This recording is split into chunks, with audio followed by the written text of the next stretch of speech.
Thank you very much. I want to begin the meeting. So, welcome to the meeting of the committee. Today's meeting will be hybrid in keeping with the order of the House adopted in November 2021. People can attend in person or via Zoom. I would remind all participants and observers that screenshots are not allowed or photos of the screen. In light of the recommendations from public health authorities, as well as the directive of the Board of Internal Economy on January 28th, 2022, to remain healthy and safe, the following is recommended for all those attending the meeting in person.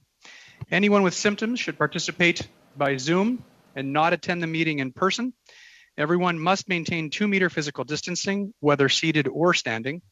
Everyone must wear a non-medical mask when circulating in the room, and it is recommended in the strongest possible terms that members wear their masks at all times, including when seated. Non-medical masks, which provide better clarity over cloth masks, are available in the room. Everyone present must maintain proper hand hygiene by using the hand sanitizer at the room entrance. Committee rooms are cleaned before and after each meeting. To maintain this, everyone is encouraged to clean surfaces such as the desk, chair, and microphone with provided disinfectant wipes when vacating or taking a seat. As the chair, I will be enforcing these measures for the duration of the meeting, and I thank members in advance for their cooperation.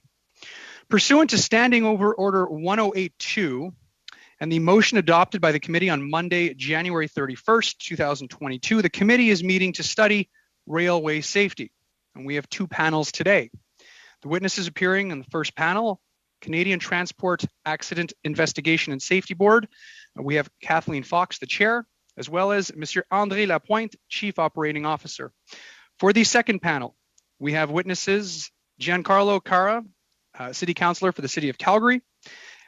We have Mr. Chris Apps, Director of the Cadselles Land and Resource Department, and representing the Teamsters Canada Rail Conference, we have witness Lyndon Isaac, the President.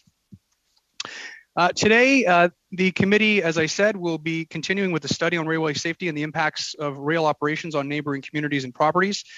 Members have agreed that witnesses be given 5 minutes for their opening statements, and wherever possible, witnesses provide the committee with their opening statements 72 hours in advance. Ms. Fox and Monsieur Lapointe, welcome to the Standing Committee on Transport, Infrastructure and Communities.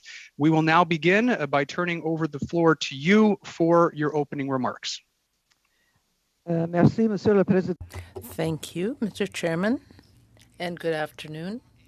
Thank you very much for inviting the Transportation Safety Board to speak to you about rail safety. Mandate and our sole purpose is to advance transportation safety in the air, marine, pipeline, and rail modes that are under federal jurisdiction by conducting independent investigations, identifying safety deficiencies, causes and contributing factors, making recommendations, and publishing our reports. Le BST est indépendant et mène ses... The TSB is independent and operates at arm's length from other government departments and agencies. We report to Parliament through the President of the Queen's Privy Council for Canada. This lets us be impartial, free from any real or perceived external influence. It is also important to clarify what the TSB does not do. We do not assign fault, nor do we determine civil or criminal liability. Continues to be top of mind for the TSB, and I'd like to start by sharing some rail safety statistics. According to the TSB's annual report in 2020, 1,192 rail occurrences were reported to the TSB, including 965 accidents and 227 incidents. Of these, the 965 accidents represent a 23% decrease from 2019 and an 11% decrease from the 10-year average. The main track accident rate in 2020 was 2.7 accidents per million main track train miles, down from 3.3 in 2019, but above the 10-year average of 2.4. A total of 59 rail fatalities were reported. 2 of these involved railway employees, 39 were trespasser fatalities, and 18 were crossing accident fatalities. Regarding railway crossings, we recently launched an in-depth safety investigation to examine factors contributing to an observed increase in the rate of accidents involving motor vehicles, specifically during the winter months. We will issue our preliminary 2021 statistics shortly and would be pleased to table these data with the committee when available. I will mention that sometimes previous year's stats change as a result of recategorization or reexamination, so there may be some differences from the numbers I gave you today. We are in the process of updating progress on the TSB's watch list 2020 that outlines the key issues that need to be addressed to make Canada's transportation system even safer. The current list includes 2 rail-specific issues following signal indications, wherein train crews do not consistently recognize and follow railway signals, which poses a risk of train collisions or derailments, and uncontrolled movements that can create high-risk situations with catastrophic consequences, particularly if they involve dangerous goods, as was seen in Lac-Mégantic. In 2020, there were 50 occurrences involving an uncontrolled movement of rolling stock, down from 2019 when there were 78 such occurrences. Other watch list issues affecting rail safety include the multimodal issues of fatigue management in freight train operations, safety management, and regulatory surveillance. While safety management systems have been required for federally regulated railways since 2001, our investigations have identified numerous shortcomings where hazards were not identified and effective risk mitigation measures were not taken. And furthermore, Transport Canada's follow-up and intervention are not always effective at identifying and changing unsafe railway operating practices. Since we were created in 1990, the board has issued 149 recommendations to regulators and the rail industry. As of September 30th, 2021, 91.3% of the responses to these rail recommendations have received the board's highest rating of fully satisfactory. However, I want to emphasize, there is still much that can be done to improve rail safety, especially with respect to the issues that underpin our watch list. The oldest active outstanding rail recommendation dates back to 2013, and we're just starting the annual reassessment process of progress made for outstanding recommendations. We will provide an update in our annual report to Parliament, and the results will help to inform TSB's Watch List 2022. Another source of input to inform the next watch list involves our consultations with industry stakeholders, where we discuss the progress that has been made on existing issues and seek their insight on emerging issues. We have largely completed our consultations with the air and marine sectors last fall and will be meeting with rail industry stakeholders in the coming months. And we are ready to answer your questions. Thank you very much, Ms. Fox. I've just heard from the translators that there's a little bit of popping coming from your microphone. I'm wondering if you could just move your microphone either up or down so it's not directly in front of your mouth. Thank you very much. I'm sure that will be greatly appreciated. For the first round of questioning, we will turn it over to Ms. Gladue for 6 minutes. And colleagues, to help ensure that we are keeping in time, I have borrowed from my colleague, Mr. Badaway, and have a yellow flag for if you're 1 minute and red if your time is up. Ms. Gladue, I turn the floor over to you.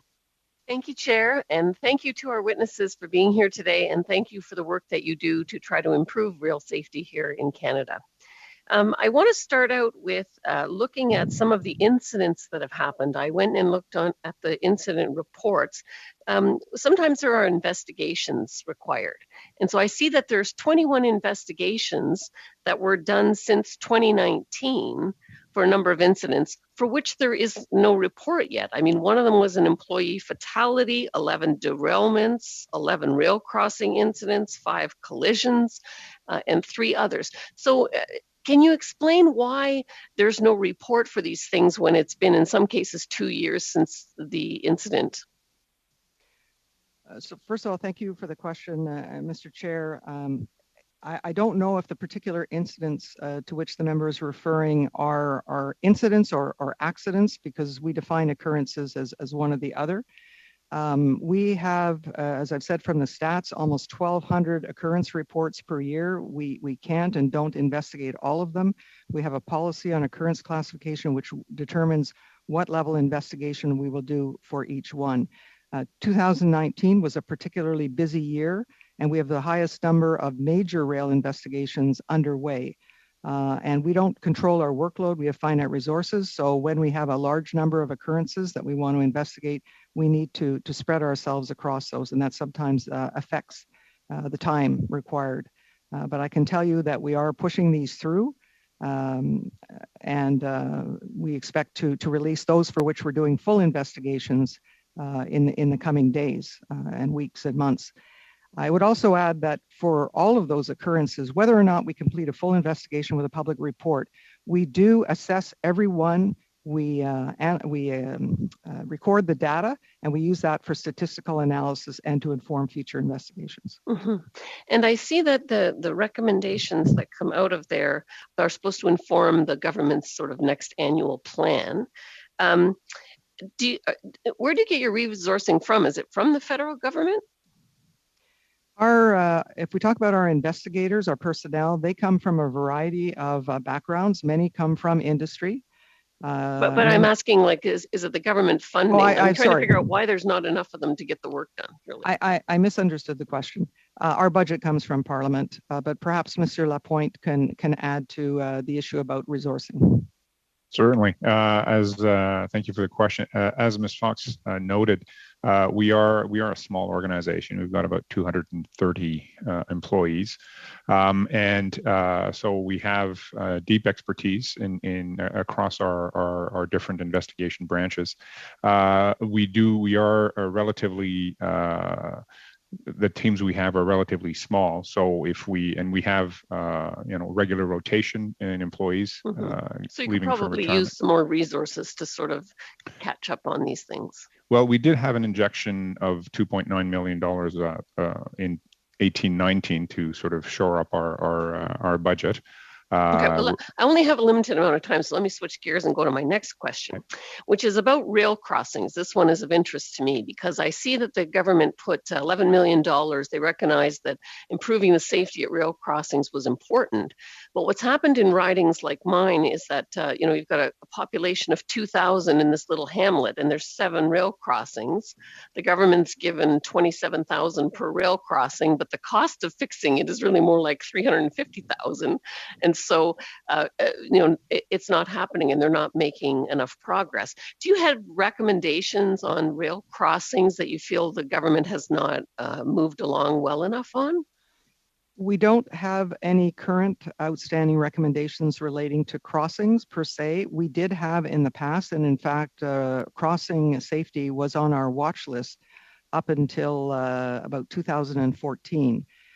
It was in 2014 that the federal government implemented new grade crossings regulations and grade crossing standards, which were to be phased in over a period of time. I've recently learned that phasing has been extended or pushed further to the right. Mm-hmm. And railway crossing safety is an interesting issue because it's multiple jurisdictions. On the one hand, the road authority has a role to play with respect to the crossing. The railway operator has a role to play. And so cost sharing can be sometimes a challenge, I'm sure, especially in some of the smaller communities to upgrade these crossings. For sure. What about the watch list? Tell me, how does something get on the watch list?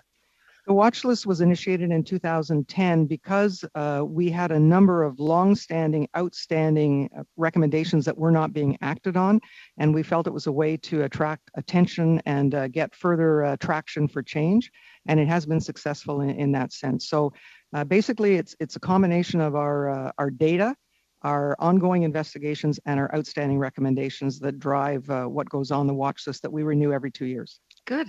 And if you had advice for this committee, what do you think the federal government should be doing to promote rail safety that they are not doing?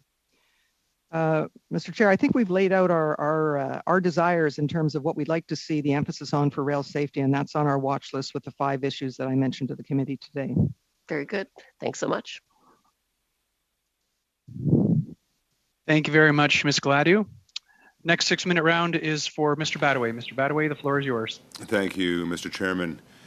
Thanks for coming out today, folks. It's great to have you out. And I guess my question is going to be both with respect to rail safety, but also the impacts on the surrounding communities based on not only safety, but the lifestyle of communities. Now, I'm not sure if that's your jurisdiction, but you can answer that as I ask the questions. In its 2016 report, An Update on Rail Safety, this committee recommended that rail companies be required to provide real-time knowledge via cellular internet services of dangerous goods to first responders, as well as the community at large, and that they develop alternate methods of providing this knowledge in communities outside of cellular range. My first question is, to your knowledge, what access do first responders have to real-time knowledge of dangerous goods being transported by rail in their respective communities?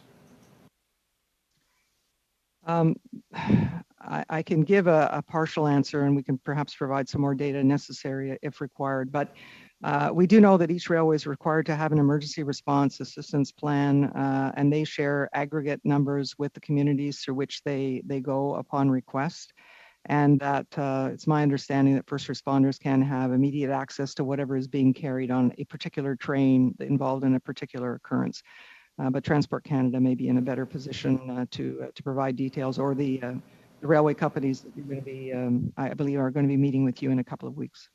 My second question is with respect to the actual crossings themselves.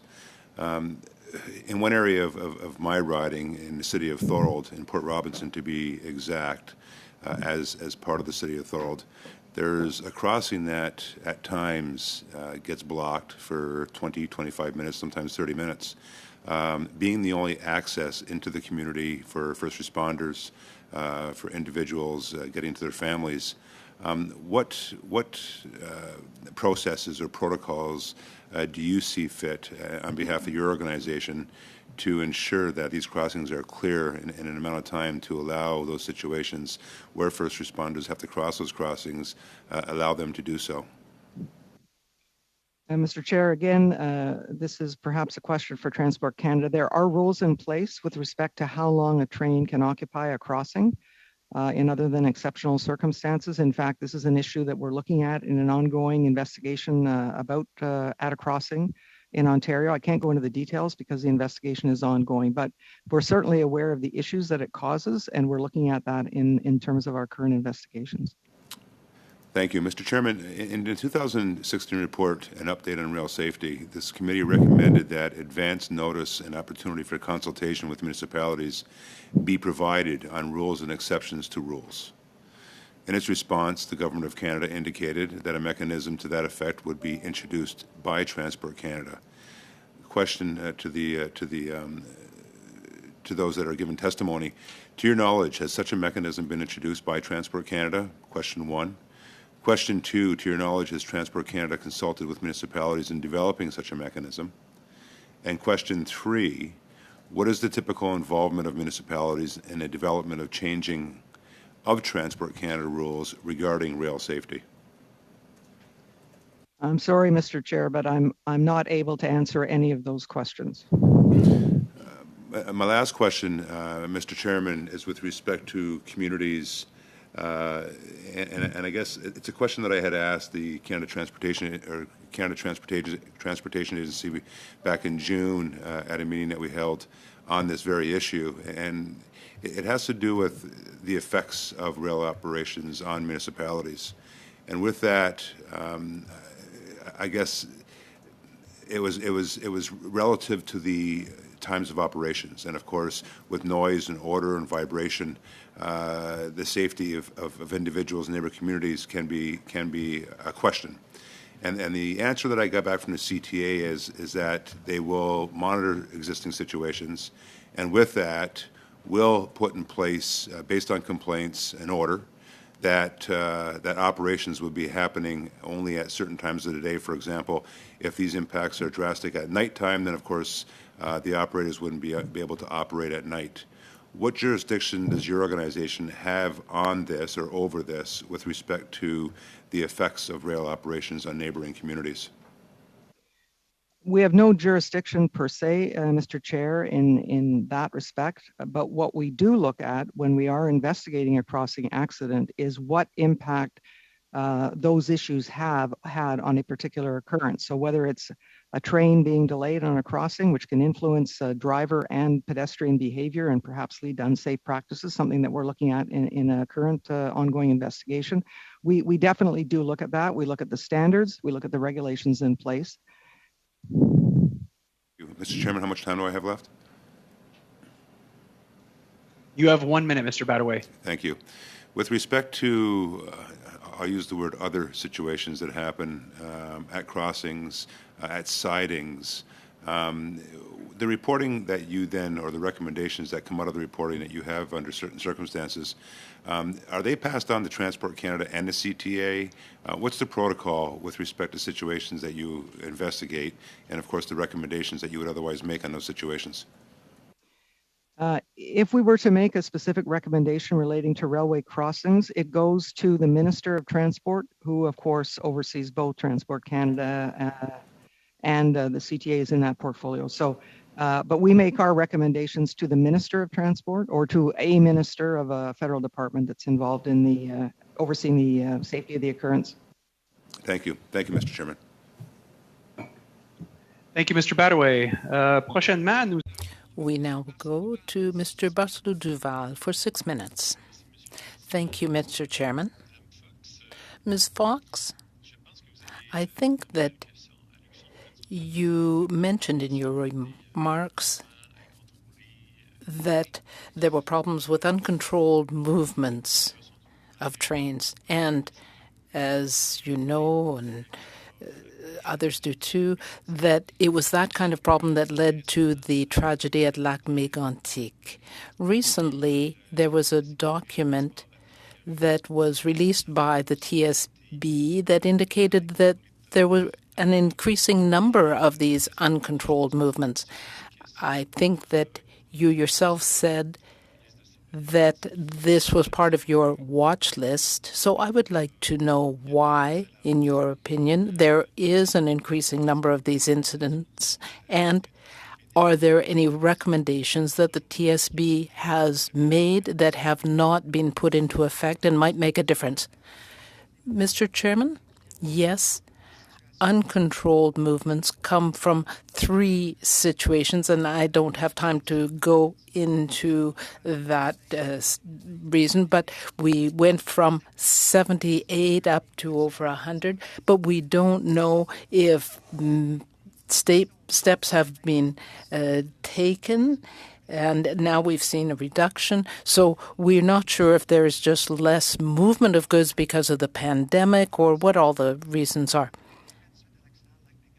There have been investigations, for example, after Lac Mégantic, and then one more recently.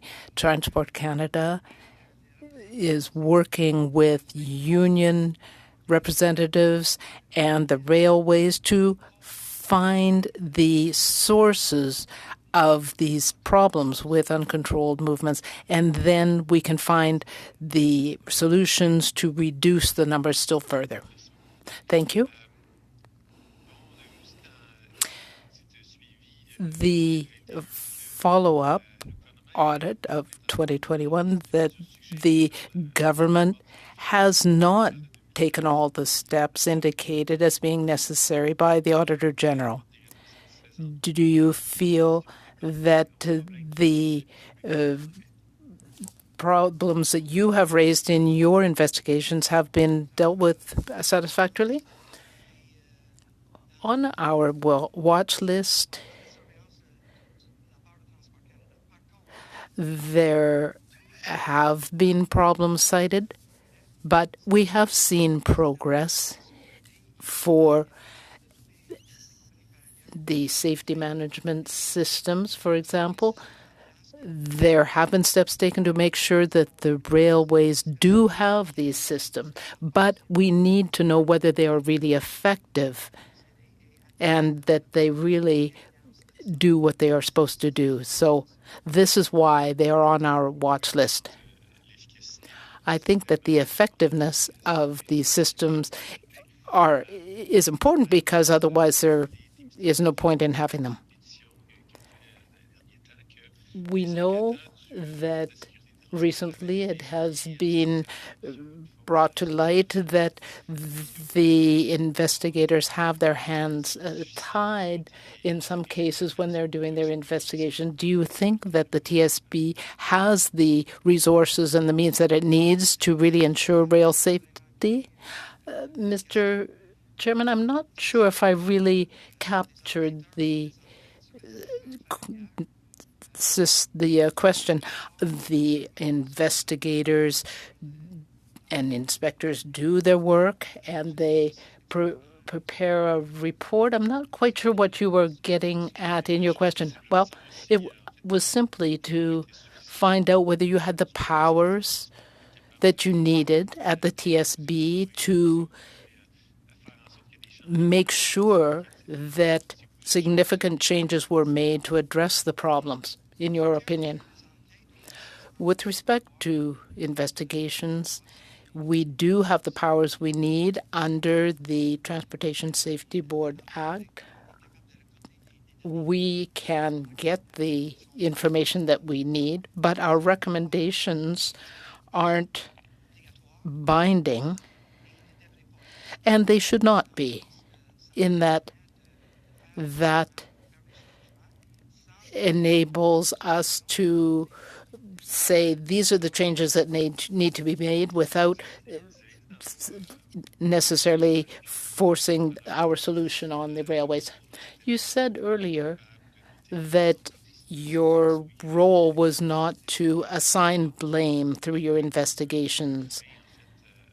Can that not, in some cases, lead to weakness in the system? Well, Mr. Chairman, I find that to be an advantage because we can get information from people and they know that their testimony is protected under the law. And we are not there to decide whether there is criminal or other civil liability. And then they can be more forthcoming with us, with the investigators. But if they thought that we could hold them liable for what happened, then we would not have their cooperation. My last question. I'm sorry, you have 15 seconds, so perhaps you should keep your question for the next round. Thank you. Thank you. Now we go to Mr. Bachrach. Thank you, Mr. Chair, and thank you, Ms. Fox. Good to see you back at the committee. I'd like to pick up where my colleague, Mr. Barcelou-Duval, left off, talking a little bit about safety management systems, well, rather a topic he covered earlier in his remarks. And, you know, looking at the TSB's watch list and understanding the watch list as, you know, concerns that the TSB has over time that it hopes to see remedied, I was surprised to learn that safety management systems have been on the watch list since the watch list was created. Could you speak to why these safety management systems have remained on the watch list for so long, over a decade, and why Transport Canada hasn't been able to do enough to meet your concerns and address the things that you're raising when it comes to these vital components of railway safety? When it comes to the safety management on the TSB watch list, and you are correct in saying that it's been on since 2010. However, if we were to look at each of the different versions of the watch list, it's evolved over the years, and it is a multimodal issue because the issues are different in air or in marine compared to rail. With respect to rail, railways have been required to have safety management systems since 2001. The SMS regulations were significantly strengthened in 2015 with the introduction of a railway operating certificate and much more prescriptive, detailed regulations. But the two things that we're seeing and why rail safety management is still on the watch list is because we've identified situations in our investigations where the railways are not identifying hazards, are not conducting risk assessments all the time, or at least in the investigations we've been doing, and are not effectively mitigating the risks in their operations, which has contributed to accidents and incidents. And with respect to transport, their oversight of the SMS hasn't looked at yet, although they've indicated that they've started that, hasn't really looked at the effectiveness of the railway safety management. So that's why those issues are still on the watch list for railways. Thanks, Ms. Fox. Picking up on that last point that you made, have recent Transportation Safety Board investigations identified failings related specifically to the safety management systems that contributed to the rail incidents? Maybe to rephrase that, like, are these the shortcomings of these safety management systems contributing to accidents, and have your investigations found that? To be clear, Mr. President, Mr. Chair, Mr. Chair, they are contributing to some occurrences, not all. I don't want to say that, but certainly some of them they are. Some of them are ongoing, and when these reports are issued, you will certainly see where Transport Canada oversight has been a contributing factor or has created a risk of such accidents. Certainly that was evident in our Lac-Mégantic investigation from that we released in 2014 based on the 2013 accident. But again, in fairness to transport, they've come a long way. They've done a lot of things, but we are still seeing some issues in some reports. And so we continue to look at that and to either make recommendations or keep it on our watch list. Speaking to the issue of effectiveness monitoring, I'm wondering if you can break it down in really plain English terms, why it's important that Transport Canada monitor the effectiveness of these safety management systems. I think these safety management systems are very complex and opaque to most residents of the riding I represent. Can you spell out why it's important that Transport Canada audits the effectiveness of these systems? Well, first and foremost, it starts with the fact that the railways, as any transportation operator, is first and foremost responsible to manage the safety of their operations. And then you need a strong framework with regulations, and then you need strong oversight to make sure that companies are able to identify the things that can go wrong, take steps to make sure that they don't lead to adverse consequences, and make sure that the steps they've taken actually fix the issue that they'd identified. And that is how you reduce risk in operations, and reducing risk reduces the chance of accidents. Thanks, Ms. Fox. Now, major rail safety incidents can have a profound impact on communities, and yet these safety management systems, which are mainstays of the regulatory environment around rail safety, these systems are entirely opaque to communities, to municipalities, to residents, to citizens. They're proprietary documents that sit within the rail companies. Would increased transparency when it comes to these safety management systems benefit the rail safety environment in general? Well, I think as citizens want to be reassured that the transportation systems in this country are working effectively and safely, and that if you board a plane, train, or ship, that you're going to arrive safely, et cetera. I understand that. I think the trying to show somebody a safety management system is very difficult, because it's not a book on a shelf. It's got to be something that permeates day-to-day operation and mindset. And I coined a phrase once, it's basically about looking for trouble before trouble finds you, and then taking steps to address that. I think when you talk about looking for trouble, maybe you're referring to this safety culture, and I believe that safety culture is one of the stated goals of these safety management systems. Do you believe that the safety management system process currently in place is achieving that objective of creating a safety culture within our railways? A short answer, please, Ms. Fox. Yeah, Mr. Chair, it's a bit of a chicken and egg situation. You need sound safety culture to support a solid safety management system, but culture alone without the process won't be effective. Thank you, Ms. Fox. Thank you, Mr. Chair. Thank you, Mr. Bachrach. Next round, we will go to Ms. Lantzman for 5 minutes. Thank you. Thank you, Mr. Chair, and thank you, Ms. Fox, for joining us.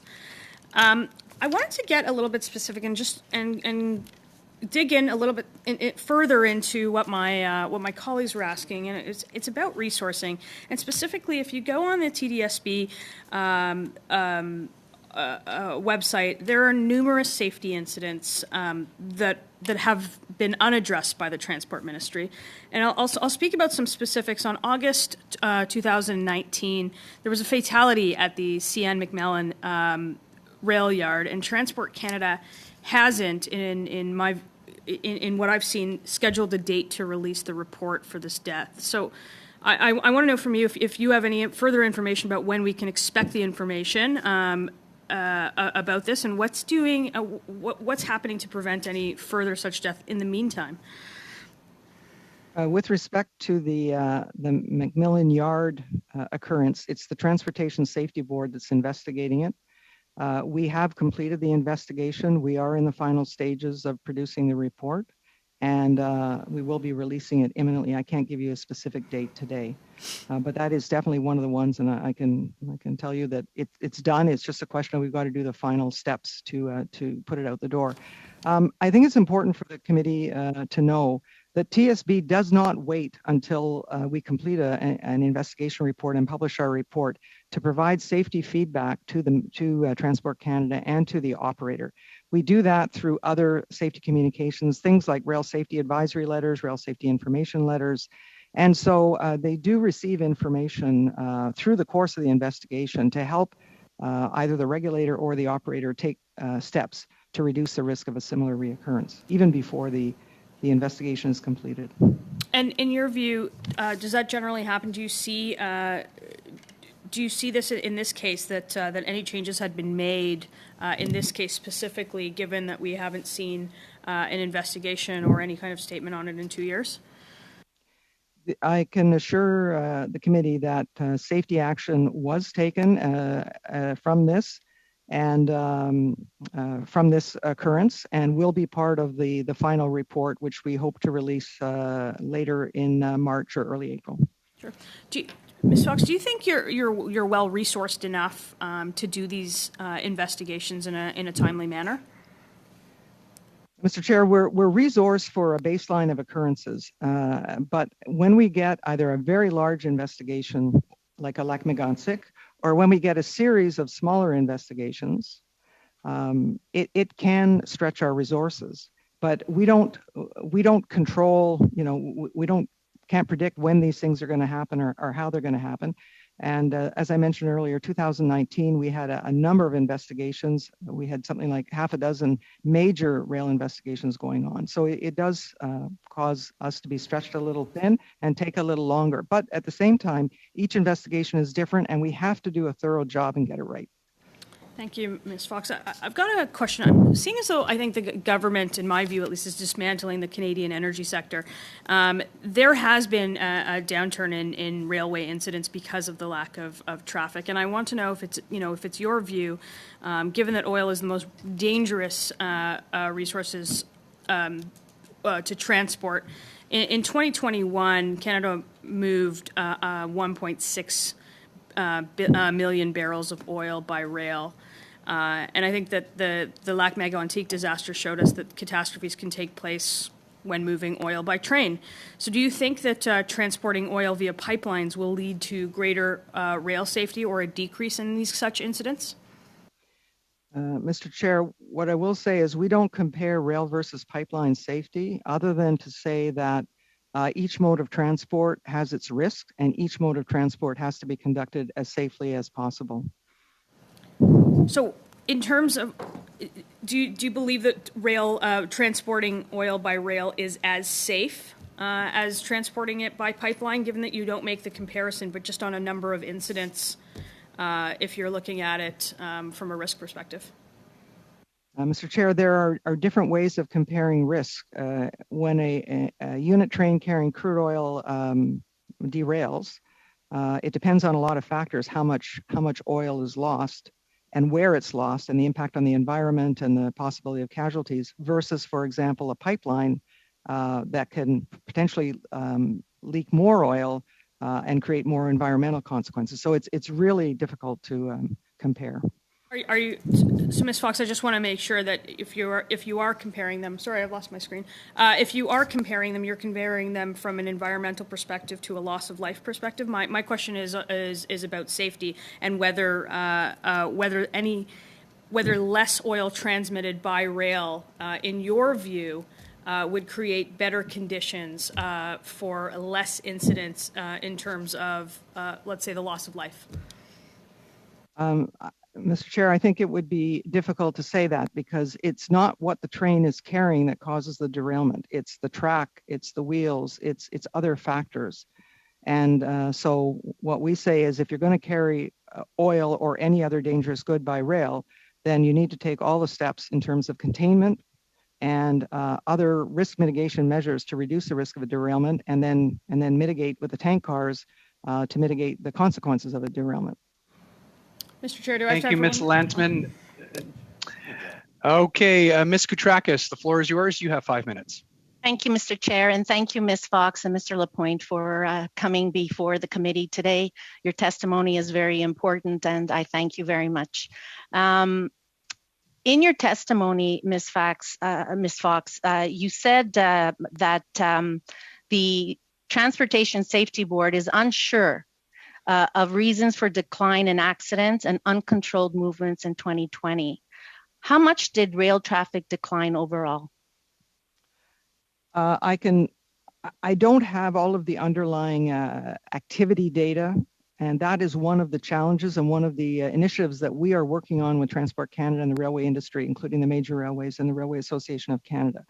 So if we look at million train miles, there were 79 million train miles traveled in 2021 versus just over 80 million train miles in 2020.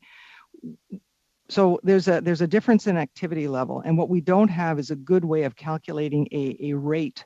For example, for uncontrolled movements, they can happen in yards, they can happen on the main track, or on secondary track. So the issue is trying to calculate a rate. And we just don't have that activity data to calculate a rate when it comes to uncontrolled movements, but it's one of the issues that we're working on with transport in the industry. And do you have any recommendations how we can, find one method to calculate? Because it would seem to me that that's pretty important to have that kind of data. Mr. Chair, we absolutely agree that it's important to have activity data and volume data so that you can compare apples to apples from one year to the next. All I'm saying is that for 2020 and 2021, given the effects of the pandemic and other events, the activity level dropped off, but we don't have a good enough measure to compare one rate to the next. So we can say the numbers went down, but did they go down because of the safety measures taken since 2019, or did they go down because there was less activity? That's where we don't know the answer to that. Thank you for your response. Recently in Montreal, and not too far from where I live, actually on the corner of Van Horn and Saint Laurent, there was a tragic accident. A young woman, 31 years old, was killed, illegally trespassing on rail lines. I'm curious to know, in your opinion, what more could be done to prevent trespassing on rail lines? And is this problem getting worse or better? Mr. Chair, if we look at trespassing accidents, they are the highest number of railway fatalities every year in Canada, and it is tragic to see so many people killed, and there's a variety of reasons behind that. It is a combination of a security issue. It's a public education issue. We haven't done very many trespassing accidents investigations, and where we have done them, we've looked at things like increased security, such as fencing, the jurisdictional issues around, building land and what you build close to a railway track, like putting a school on one side and a fast food store on the other, that causes people to take shortcuts perhaps across tracks. So these are very big issues. I know Operation Lifesaver is very seized with this, as is Transport Canada and the railway industry. We also know through testimony and various, stories that we often hear in the news that oftentimes, crews and train operators don't always follow all of the safety measures or recommendations. In your opinion, what action should railway companies take to ensure that crews recognize and follow railway signals? Mr. Chair, we believe that to reduce the risk of not following signal indications, which is often not a question of somebody just blowing through a signal. We're talking about misinterpreting, could be bad weather. There are a whole bunch of reasons why that may happen. That the ultimate solution is technology. And in fact, we know that this past weekend, Transport Canada has issued a notice of intent with respect to enhanced train technology, which we have been calling for now since, actually since 2000. And one last question, and this is really to educate me more than anything. I heard you speak about accidents versus incidents. Could you elaborate a little bit, please? What is the difference? What's the distinction between the two? There's a specific definition in our regulations, but in simple terms, an accident usually involves damage and or injuries or death, whereas an incident is a, so for example, if a train crew didn't stop at a signal, but they didn't hit anything, they didn't derail, that would be an incident. Thank you. I have no further questions, Mr. Chair. Merci, Madame Coutras. Thank you, Makoutas. Mr. Barcelou-Duval, you have 2.5 minutes. Please go ahead. Thank you, Mr. Chairman. I want to ask Mr. Lapointe a question, who is in charge of investigations. We know that over the past few years, we have had increasing movements of dangerous goods because there are goods that are very much in demand.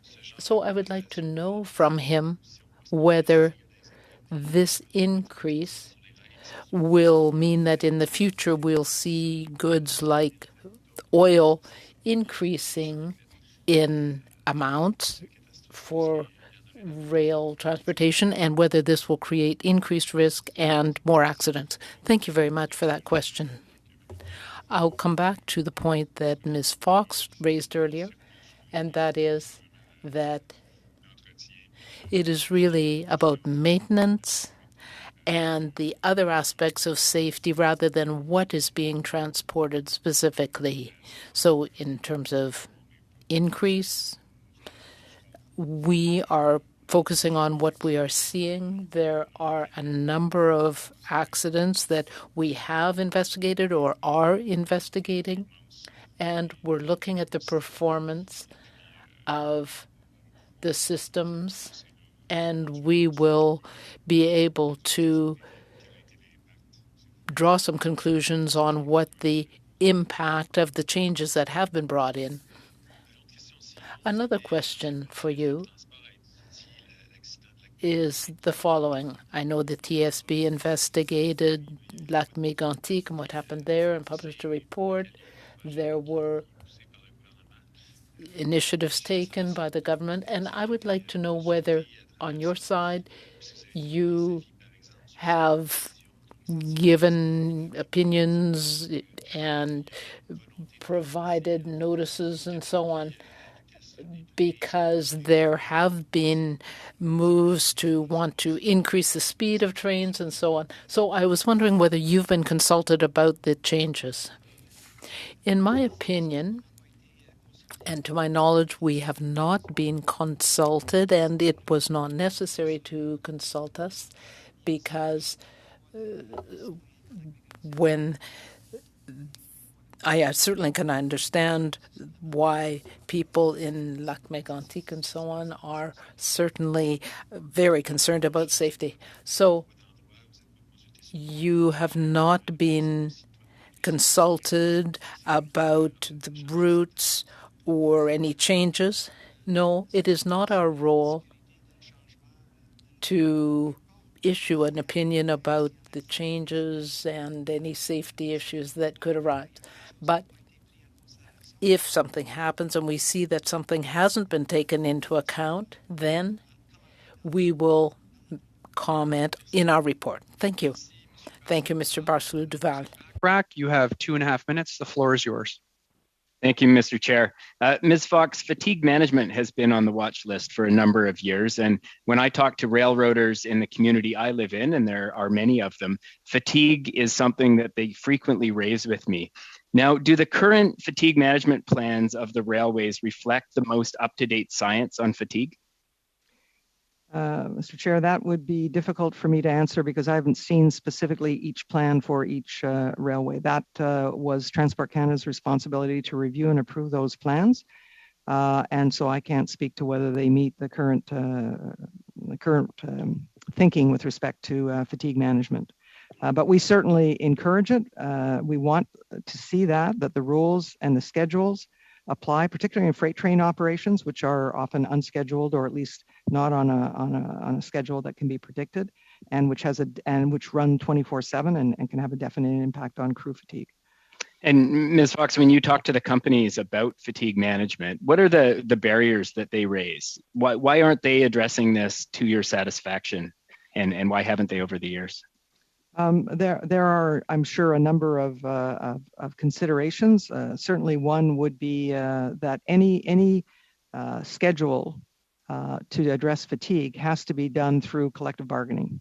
And while collective bargaining should never stand in the way of doing the right thing when it comes to fatigue management, scheduling is an important part of collective bargaining and can have a definite impact on fatigue management.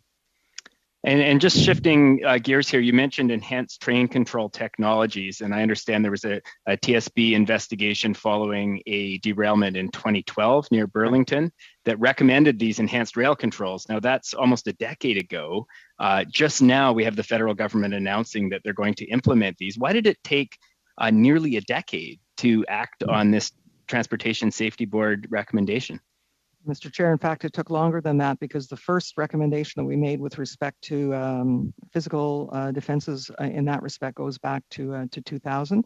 And 2013, we updated it with the Burlington accident that you've just mentioned. So we are very anxious to see what is going to be, what the details are going to be in this notice of intent. We feel it's very important.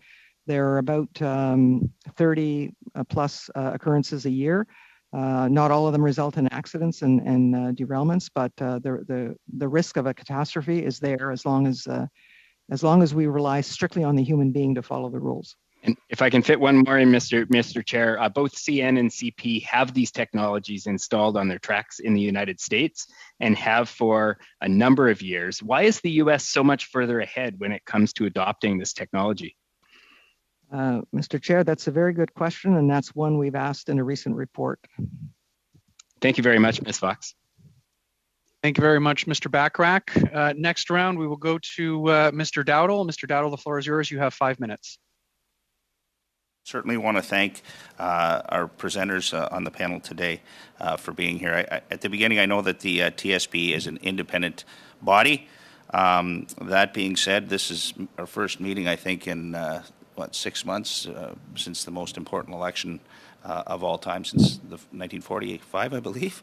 I'm just kind of curious, as times have changed, we have the most divided society I've seen, certainly in my lifetime at this particular moment. I have concerns. I know that there are blockades, convoys here, that we're seeing trucks that are vehicular travel, whether it's border crossings, whether it's here in Ottawa, and you know, certainly at all the border points, it's a concern. So my question is, I've not really had a plan from a lot of the government on anything of how we're going to get out of where we are today. So I'm kind of curious where you stand as a board, and I'm sure I'm going to ask questions like, what are the safety protocols that you have in place that deal with the risks associated with a blockade?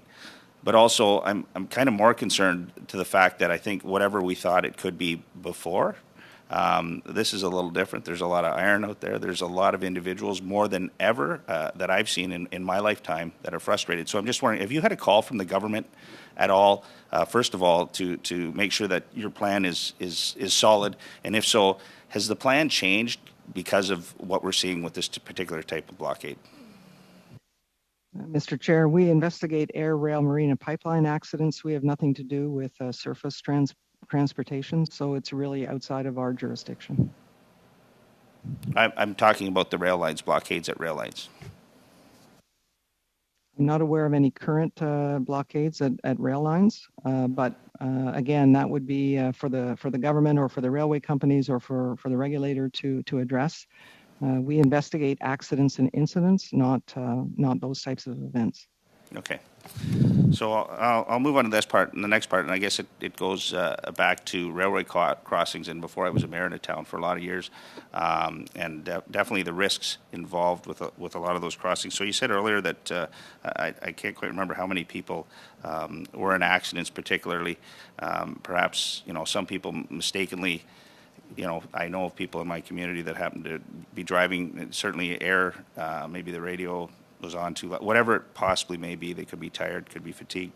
But there are a lot of other ones that when you find out later that perhaps their lives were from mental stress and from something of that nature. So I'm just wondering if you could elaborate if you get numbers from that at all, and if there's any follow-up to what we could do to perhaps make them safer. Well, we do have statistics on railway crossing accidents. We have done a number of railway crossing investigations through the years. We are doing one now.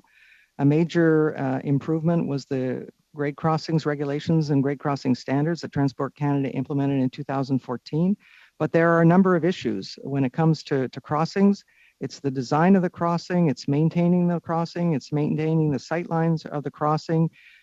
It is, as was mentioned earlier, not blocking crossings for a protracted period of time beyond 5 minutes, which is what the regulations say is the maximum. And it is also a driver and pedestrian behavior. And we're going to be looking at a number of those issues in an ongoing investigation we're doing into a crossing accident in Ontario. Okay, but you don't exactly get a breakdown of perhaps, I guess, the state of the individual and why it happened. Like I'm just wondering, are we doing enough, for instance, for a lot of the people that are using railways because of the frustration in their life? Should we be sending a message that we need to do more for mental health? Certainly, if you look at some of the trespassing occurrences, and I don't have good statistics on how many of those trespassing accidents were intentional versus accidental, if I may say. We do look at driver behavior when we do investigate crossing accidents. We don't do a lot of trespassing accidents, but we have done some. And we do look at driver behavior with respect to crossing accidents to the extent that we can, recognizing there may be no camera, there may be no survivor, et cetera. But certainly driver behavior is something we're going to look at in the context of the crossing study we're doing now for the increase in crossing accidents during the winter months. Okay, thank you. Thank you very much, Mr. Dowdall.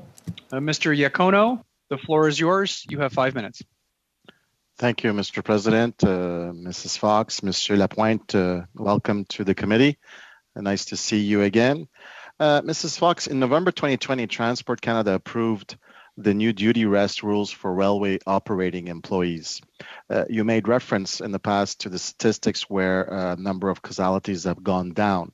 Now, did these new rules better aligned with the latest science on fatigue management, and did it represent a significant improvement over the old rules?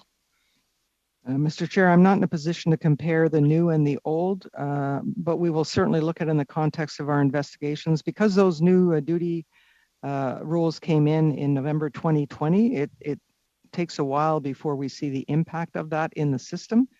But we certainly look at fatigue as a possible causal or contributing or risk factor in any rail investigation that we do, or any other mode for that matter, but certainly rail. Thank you. Comment est-ce que Transport Canada... How could Transport Canada improve the advice that it gives the railways on how to gather and report their information on accidents? Well, that's a big question, because there are some things that the railways are required to provide in terms of data.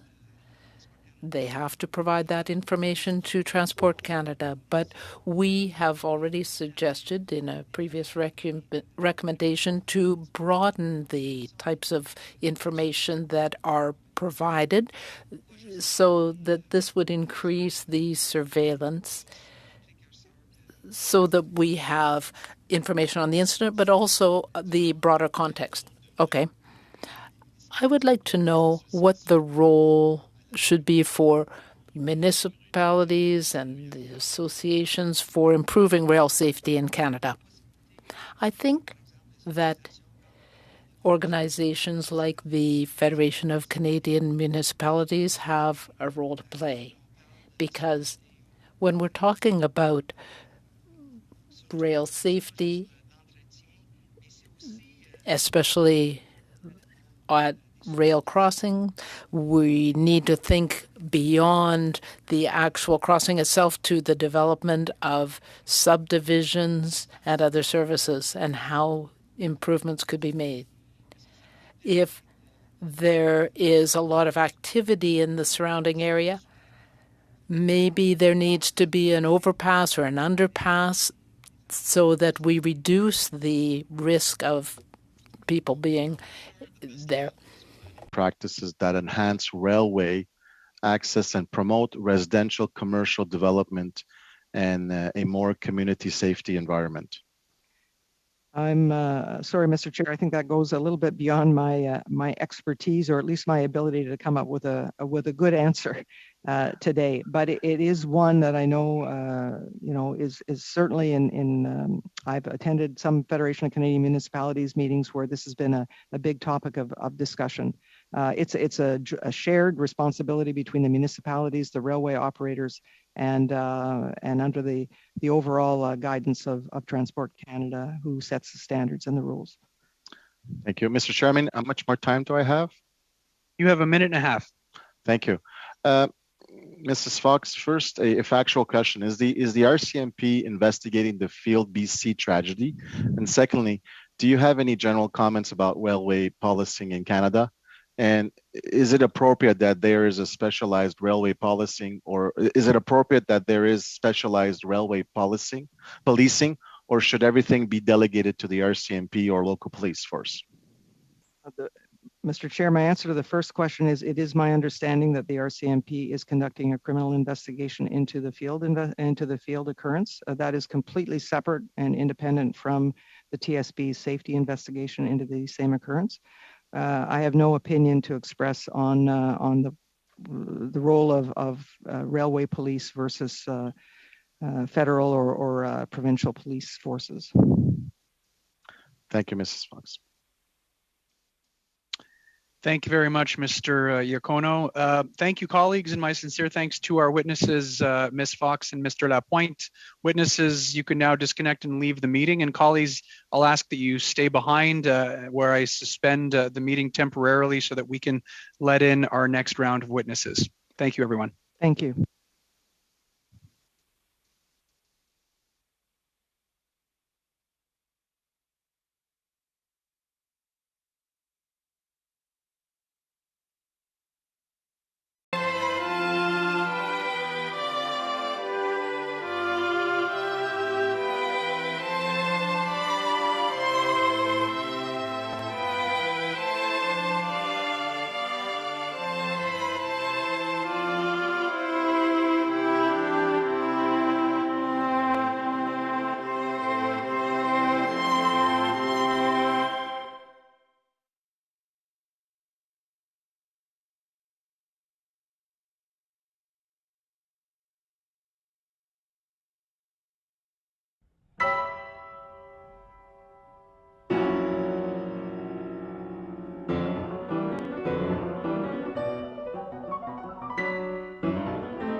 is now back in session. I'd like to thank the second round of witnesses for their presence today. We have appearing before us Mr. Giancarlo Cara, City Councillor for the City of Calgary, Mr. Chris Apps, the Director of the Kitsillas Lands and Resources for the Kitsillas First Nation, and Mr. Lyndon Isaac, President of the Teamsters Union.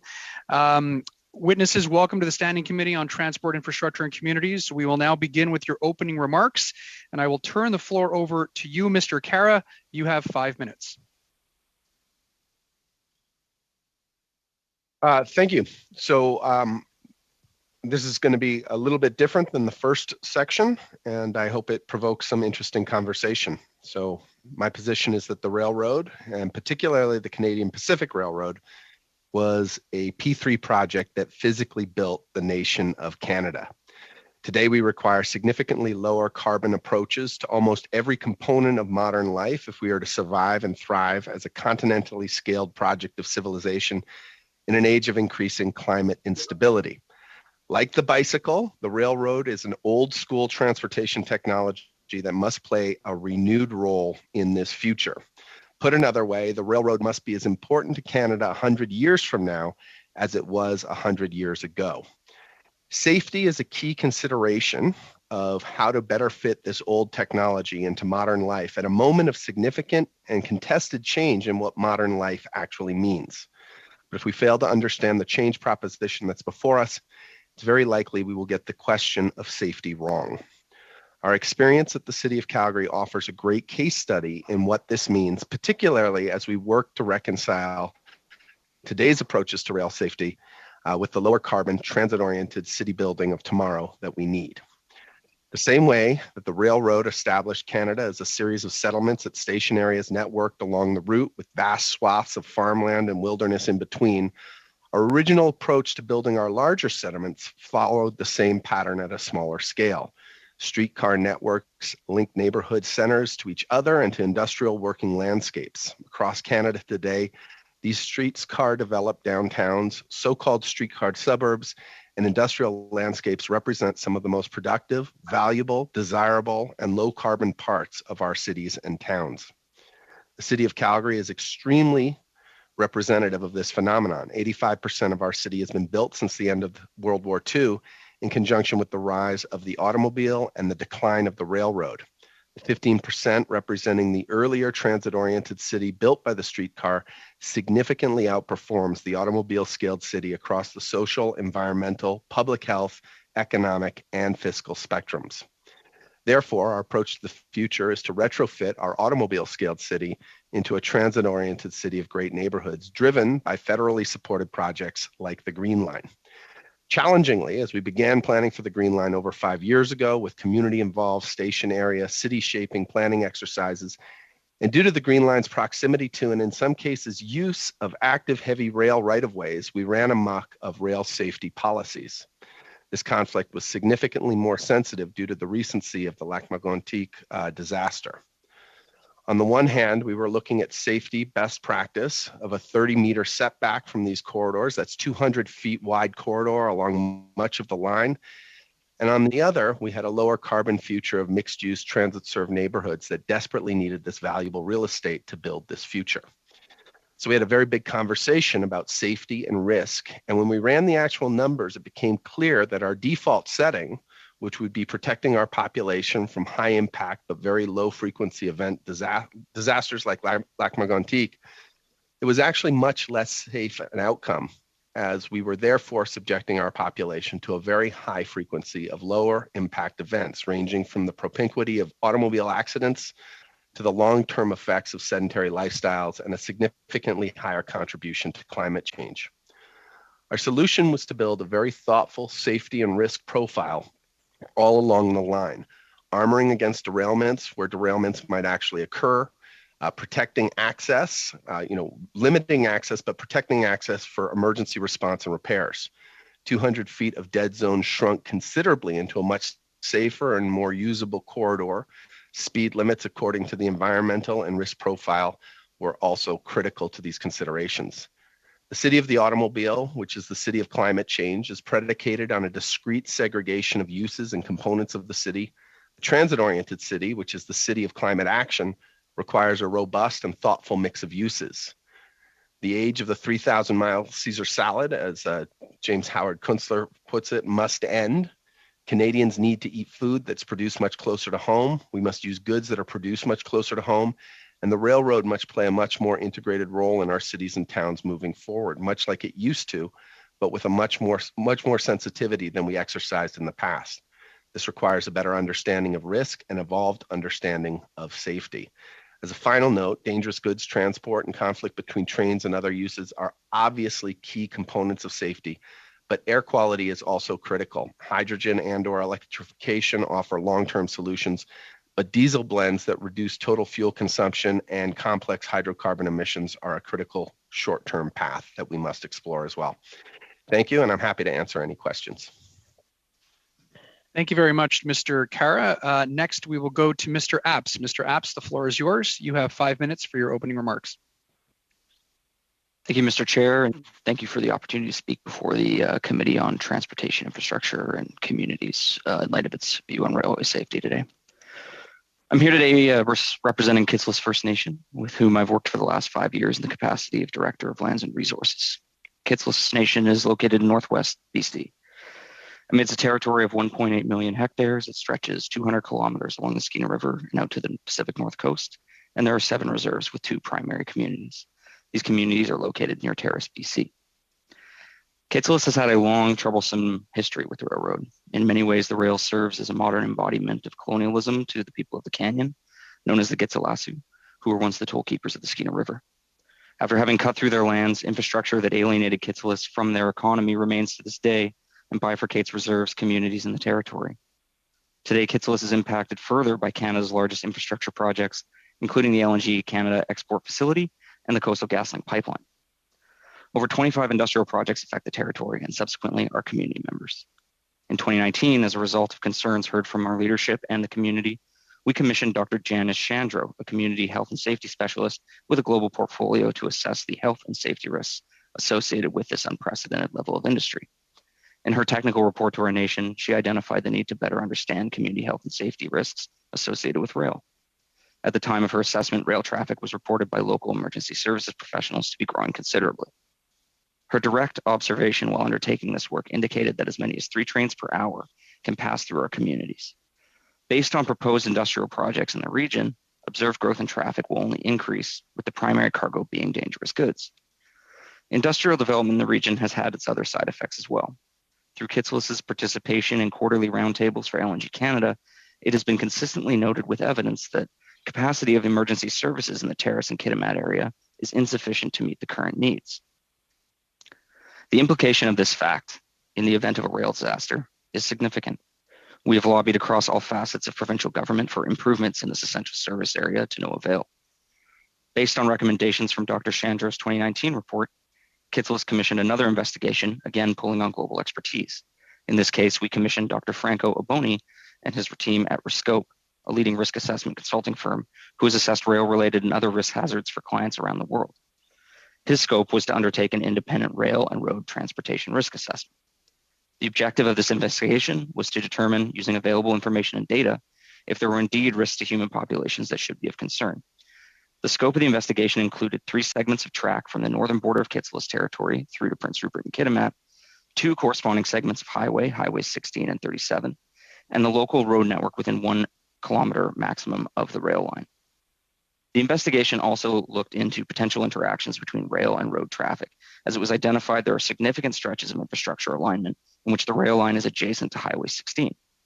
The proximity of highways and railroad will likely generate further aggravation.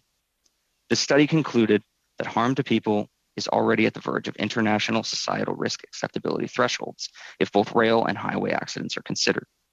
This finding was made with publicly available information only. Riscope's study identified that depending on the traffic structure, accidents and mortality rates could increase significantly. I'll repeat, at this time, based only on the information that we could obtain, we were at the brink of acceptable risk thresholds. More projects are coming. These facts should foster enhanced attention, preventative mitigative measures, and safety programs all along the highway and the rail line. The study undertaken by Kitsillas provides several recommendations, which we've prepared in a supplemental brief for this community. The recommendations are not complex. Actually, they're very practical. It's plain to see that they're needed to safeguard our communities. In conclusion, I want to highlight how important health and safety is to Kitsilus. We've independently been commissioning these investigations at the nation's own cost, as our federal and provincial regulatory bodies have failed to do so. I sincerely hope my testimony today does more than just provide another record of where Kitsilus has formally registered concern over rail safety. We need to address these recommendations made from global risk professionals, and we need to do so now. People's lives depend on it. Thank you sincerely for the time to speak today.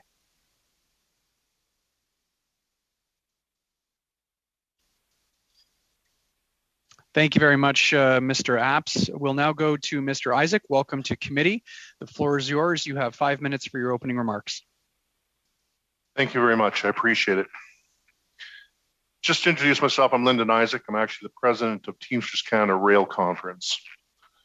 The Teamsters Canada Rail Conference represents 10,000 transportation employees in Canada from coast to coast.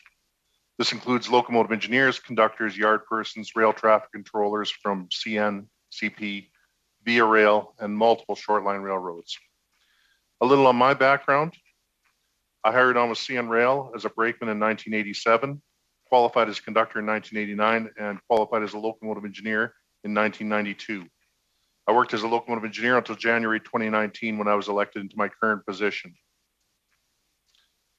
February 4th of this year marks the 3-year anniversary of the CP Field Hill tragedy.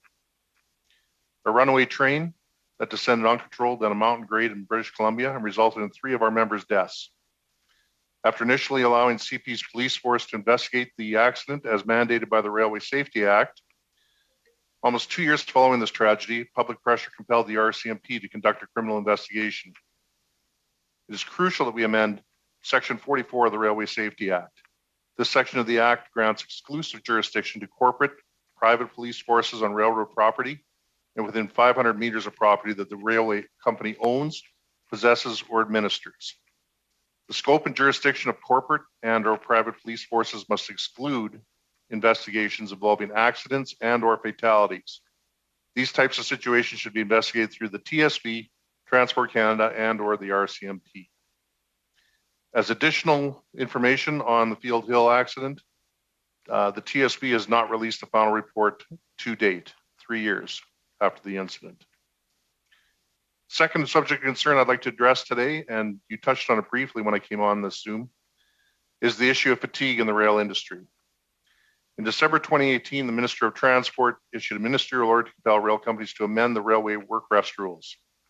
After the first submission was rejected, the second set of work rest rules proposed by the Railway Association of Canada on behalf of the rail carriers was accepted by Transport Canada and released by Minister Garneau in November 2020. To date, we are working with Transport Canada to clarify the application and the intent of some of the language contained in this document. Our concern now lies in the fatigue management plans, which are ready to be completed by the end of 21. We have recommended that Transport Canada reject the draft fatigue management plans submitted by both CN and CP as insufficient. We contend that the fatigue management plans must address the stipulations contained in the ministerial order that are absent in the work rest rules, specifically the impact of deadheading on the maximum duty period and advance notice of work schedules to employees. Another item that woefully needs to be addressed is the away from home rest facilities utilized by the railroads. Currently, some locations contain trailers or structures as rest facilities that are up to 60 years old and woefully insufficient for meaningful rest. Many rest facilities currently in use are built on railroad property in close proximity to rail yards or our main lines, resulting in excessive noise and vibration issues within the facility. I believe the rest facility should be governed by separate standards legislated by the federal government.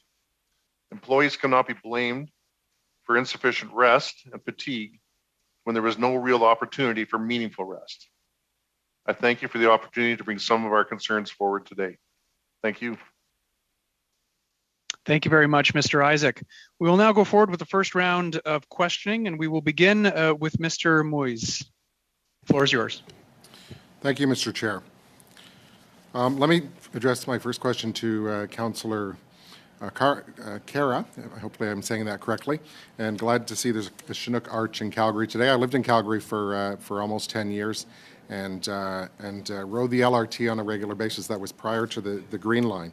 So I'd like to ask a little bit about, because one of my colleagues on this committee asked the previous panel about the interaction of municipalities and rail companies and where that overlaps in terms of rail safety. So from your perspective on municipal council, where do you see that, and can you comment further on that?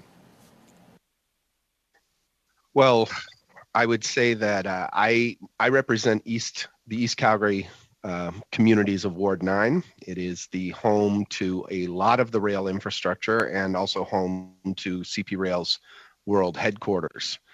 I'm also one of the longest standing members of council now, 4 terms in, elected alongside Mayor Nenshi in 2010. And I've spent the last 11 years of my life developing a more robust relationship with CP Rail than the city has enjoyed ever.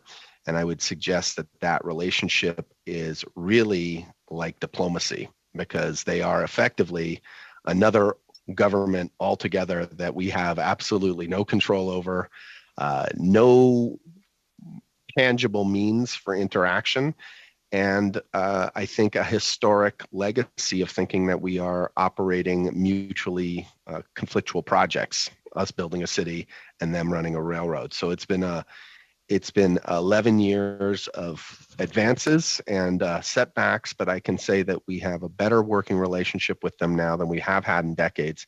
And that's due to actor relationships, not due to any sort of systemic framework that would really help build the kind of relationships that we need between our railroads and our municipalities. So I think that's a very key thing that needs to be addressed if we are going to accept the proposition that I put before you, that the railroad is critical to our long-term success in a low carbon future. And, I think when the railroad was established,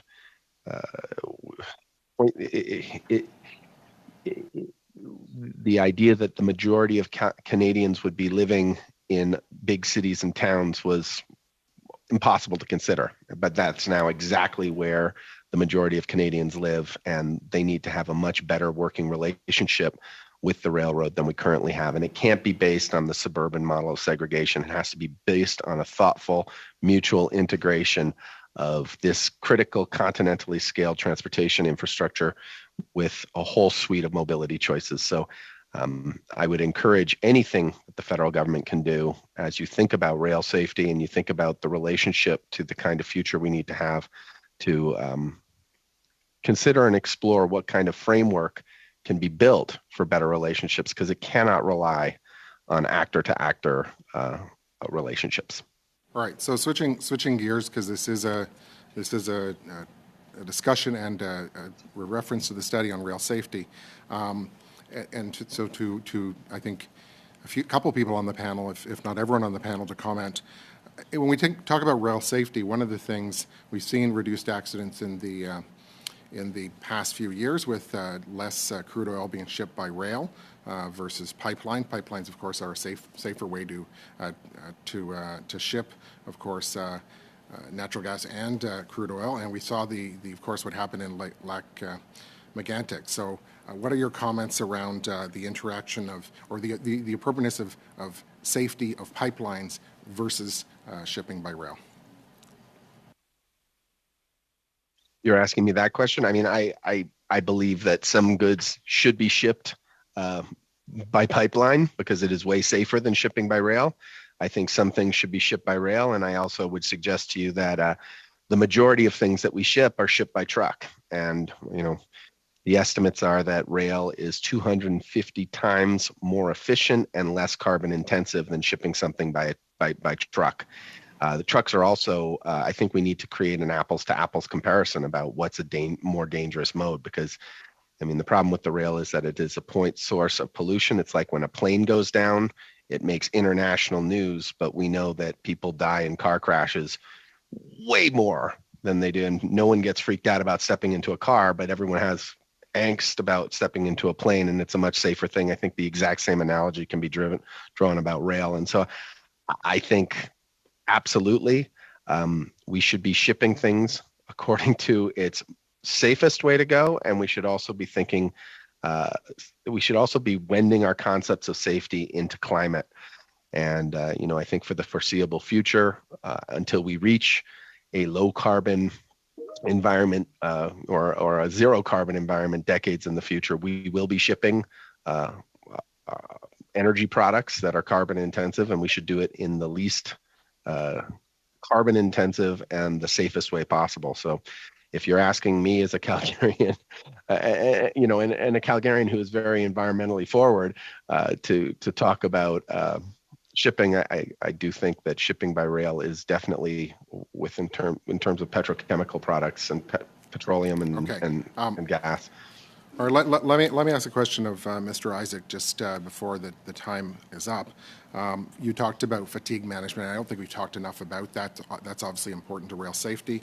And maybe you can talk a bit more or elaborate more on what you talked about in terms of the best practices you'd like to see, what Transport Canada has done, what Transport Canada has not done, and what we should be looking at going forward.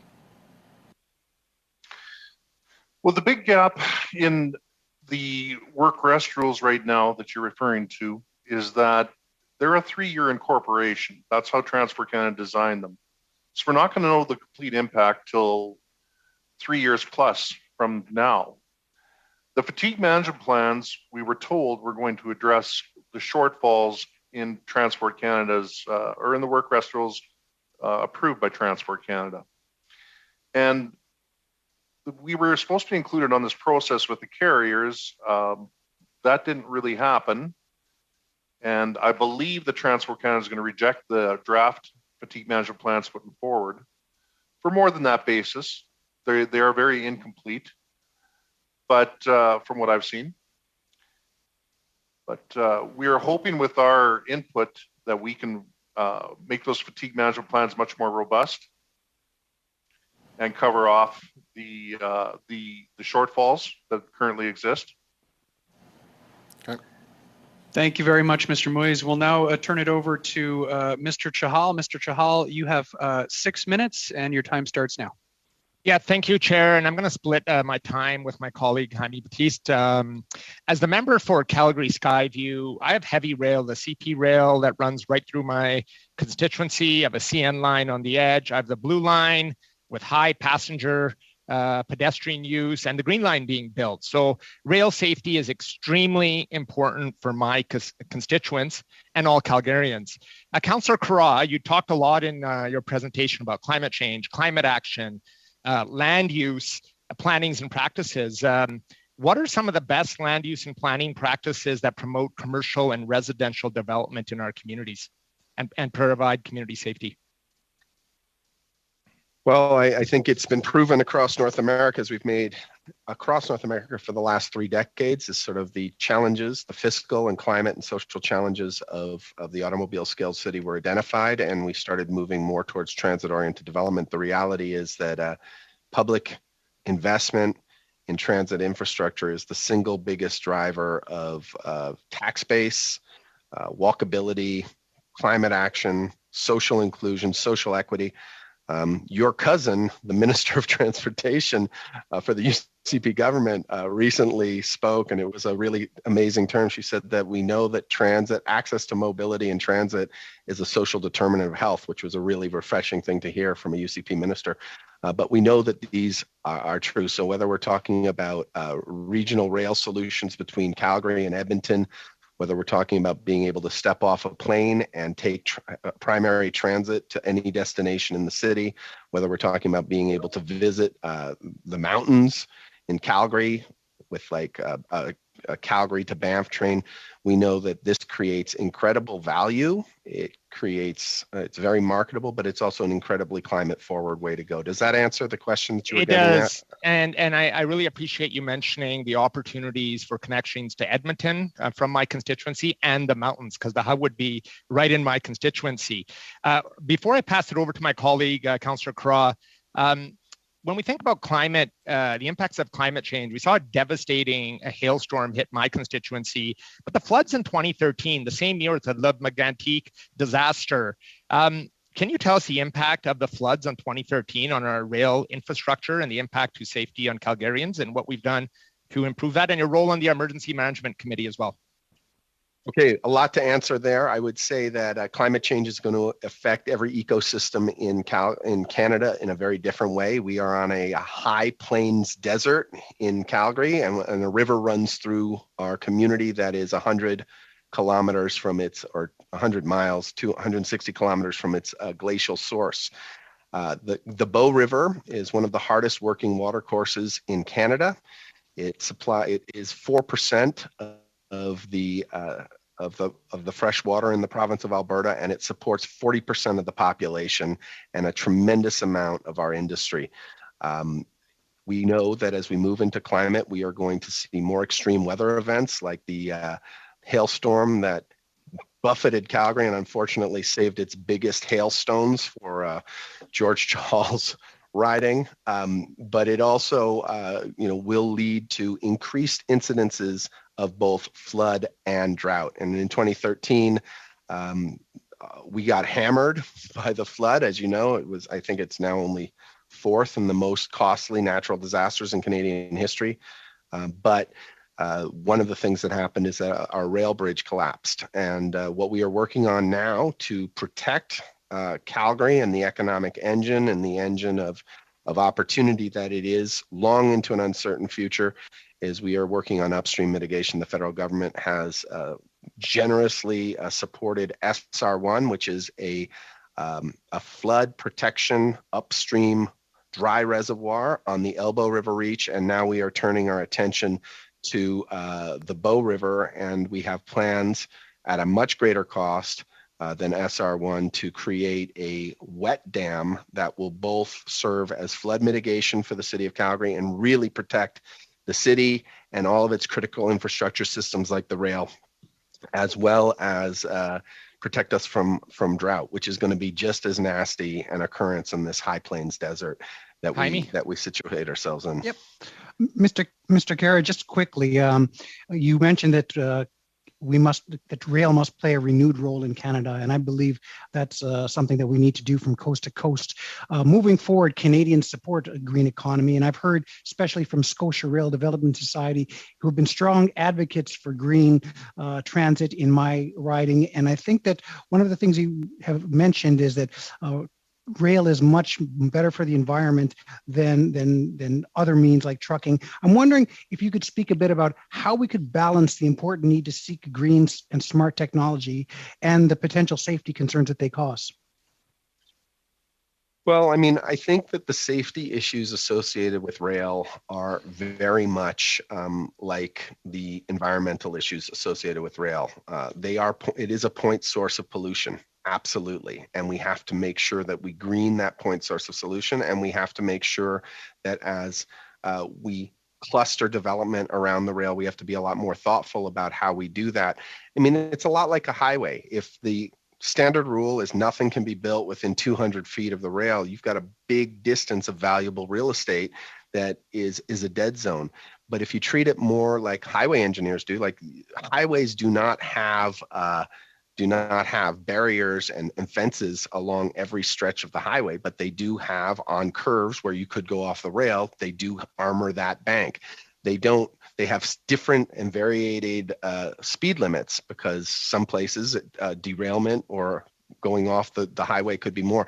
And so I think you really have to create an environment that's much more catered to the environment. I think, setting things back in lower density rural environments makes a ton of sense. But when you come into big cities and towns, the urge to segregate is an old school approach, and the urge to integrate is going to be critical to a climate forward and a safety forward approach. And I think that you have to develop a safety approach to safety that's critical to that. Thank you very much, Mr. Chahal and Mr. Batiste. Monsieur Barcelou-Duval, vous avez 6. You have 6 minutes. Please go ahead. Thank you, Mr. Chairman. My first question will be for Mr. Kara. I was very interested when you talked about the challenges, the difficulties in communicating between municipalities and the railway companies.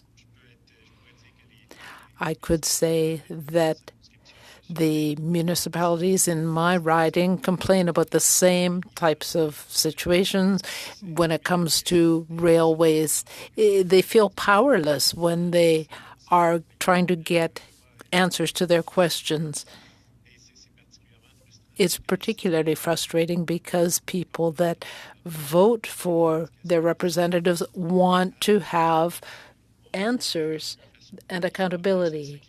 But the railways aren't necessarily forthcoming, and people get frustrated seeing that their representatives can't change things. Have you dealt with that kind of situation? Yes, I have massively a lot. So I share the frustrations of your constituents. I would suggest to you that the current relationship between municipalities and the railroad is one that's based on unhelpful conflict. The understanding is that the business of railroading is essential to the success of the nation, and that it is in fundamental opposition to the project of living well within a community. And I think that if we reject that fundamental framework and suggest that these two projects are fundamental to our long-term success, then we need to build a different framework that responds to that, and that is fully within the federal government's purview. I think that communities and railroads would be more willing to work together if their relationship wasn't recast as oppositional, but it was understood that the success of both was fundamental. And I mean, I can point to so many other places in planning where previous oppositions were viewed, have been recast in an emerging world as being actually in each other's same best interest. I mean, I'm sorry to interrupt you, but I want to ask whether you think it would be a good idea to review the legislative framework so that there was minimum accountability on the part of railways, or at least that they be forced to cooperate with municipalities, which is not the case right now. Yeah, I think that there has to be a much more collaborative environment established. And I think that railroads would be more willing to come to the table if it was understood that their success was a municipality's success rather than being fundamentally oppositional. I mean, there are still conversations ongoing today where there's dreams of taking the CP Rail main line outside of the city of Calgary and just bypassing the city at the cost of literal billions of dollars that they don't have. And I think to the long-term significant detriment of the city of Calgary if we're talking about a lower carbon future. So I think the current legislation is based on mutual incompatibility. And if we built a new framework that understood the essential role that both play in each other's success, you would find a better way forward for both municipalities and the railroad. But if we try and give more of an upper hand to one or the other in a conflict-based system, you will see a lot of pushback from both sides and more conflict. Merci beaucoup. Thanks very much. Mr. Isaac, in your presentation, you talked about the incongruity when it comes to railway companies. They have their own police that investigate accidents. You have had exchanges with Transport Canada, and could you talk about what those problems are? And do you think there is any openness on the part of Transport Canada or any other stakeholders that you've mentioned on this issue? On the issue of the private or corporate police forces that both CN and CP currently use, we haven't really discussed a lot with Transport Canada. We would have to rely on a legislative change to the Railway Safety Act in order to either change their jurisdictions or curb their powers. Just the whole history of the Field Hill that's developed over the last 3 years, with TSB investigators coming forward and talking about the need for an independent investigation, the need for the RCMP to look into this, and the fact that CPs, when they had their corporate police investigated, they said there was no liability on CP's part. Just that alone should tell us what the issue is. I can't think of any other place where a body investigates itself. It's something that the police forces are something that came out of the beginning of the railroads back in the 1800s, and their powers and their jurisdiction should have been curbed decades ago.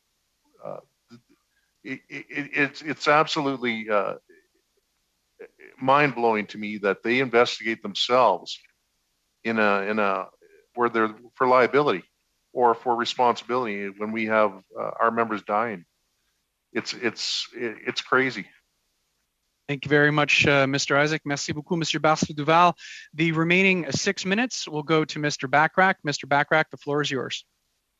Thank you very much, Mr. Chair, and thank you to all of our witnesses for your time today. I have some questions for Mr. Apps. Mr. Apps, thank you for your presentation.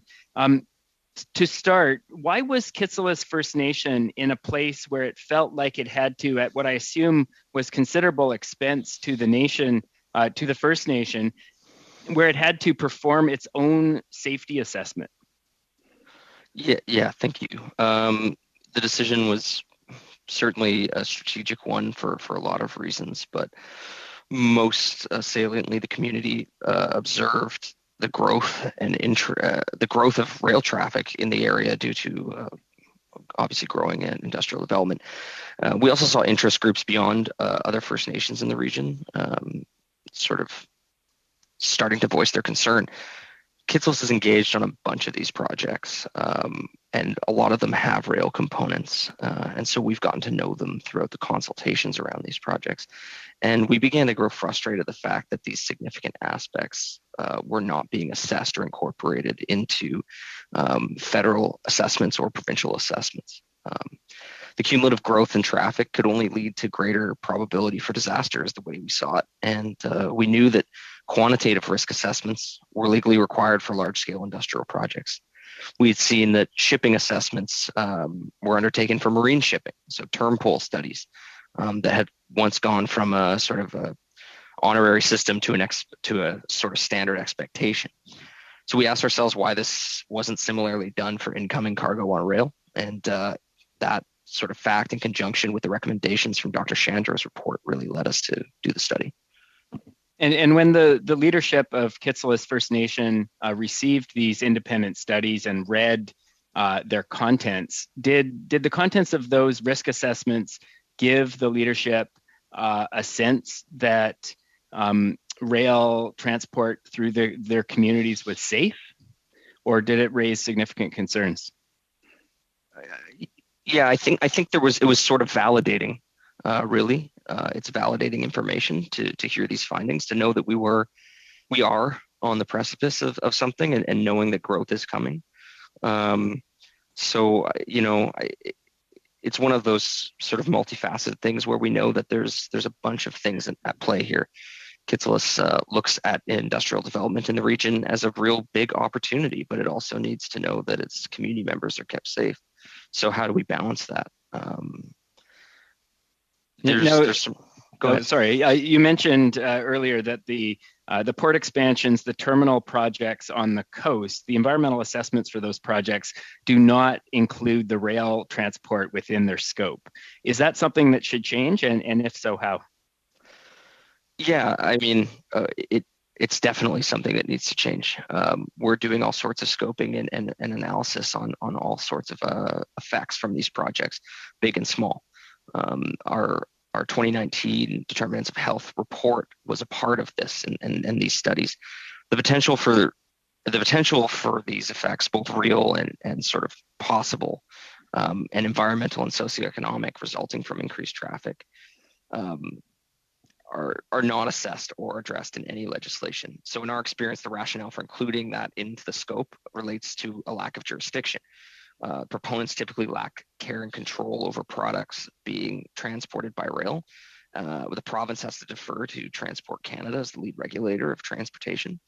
But Transport Canada's legislation and regulations exclusively govern safe operation of traffic. So typically in the form of these emergency response plans, these ERAPs. So the potential impacts resulting from these, including increased noise, wildlife strikes, air emissions, impediments to access for community members to vital sources like the river where they're fishing.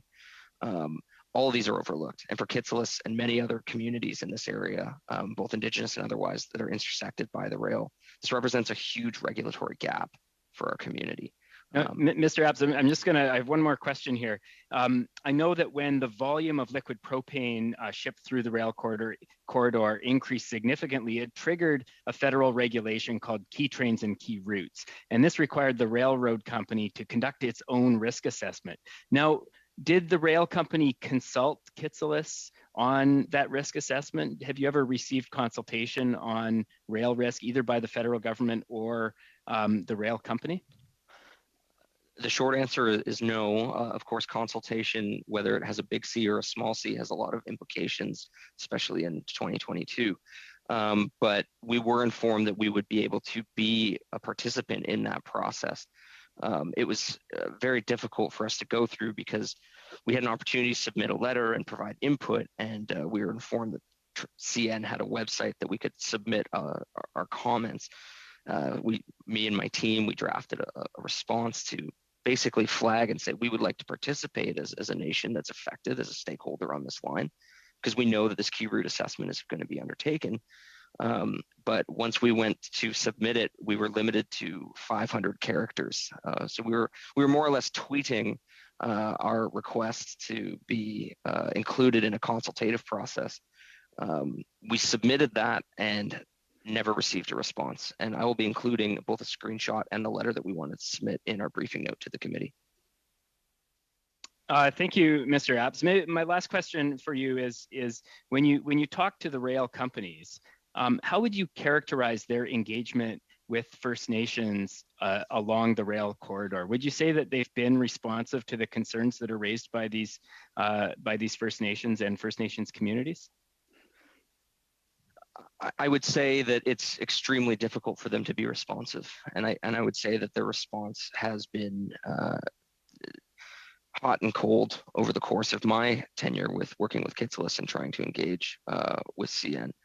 I am unaware of their staffing abilities and their ability to sort of reach out and discuss across the line, and I think that Indigenous groups that are becoming more and more aware of the risks and threats that are posed by the rail represent a very scary reality for CN. So no, the relationship building process has not been a truly consultative one, particularly in this regard. Thank you very much, Mr. Epps. Mr. Chair, I have one question for Mr. Isaac, if I may. Mr. Isaac, you spoke to some of the concerns around the fact that railways have private corporate police forces that investigate them when there are major accidents, including those involving fatalities. And you alluded to the need for that situation to change dramatically in the future. How important for ensuring accountability for rail disasters is it that legislative change is made, and what would that legislation look like to make the investigations into these accidents more accountable, more transparent, and more effective? A short response, please, Mr. Isaac. Thank you.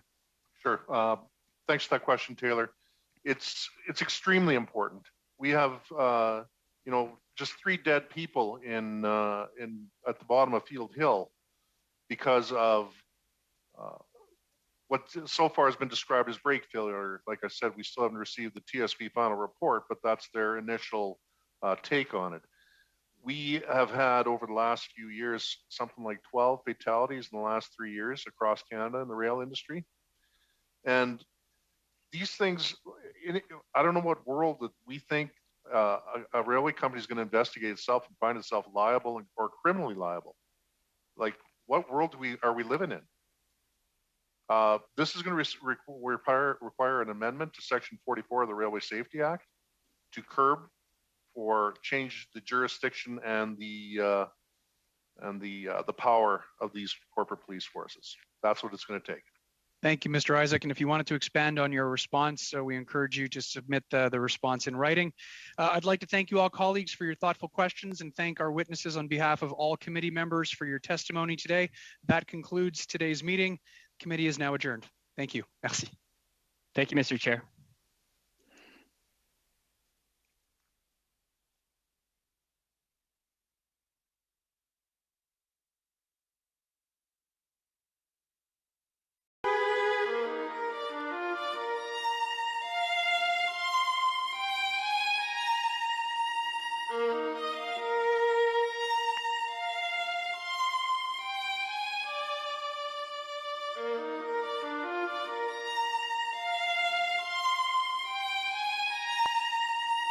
Thank you.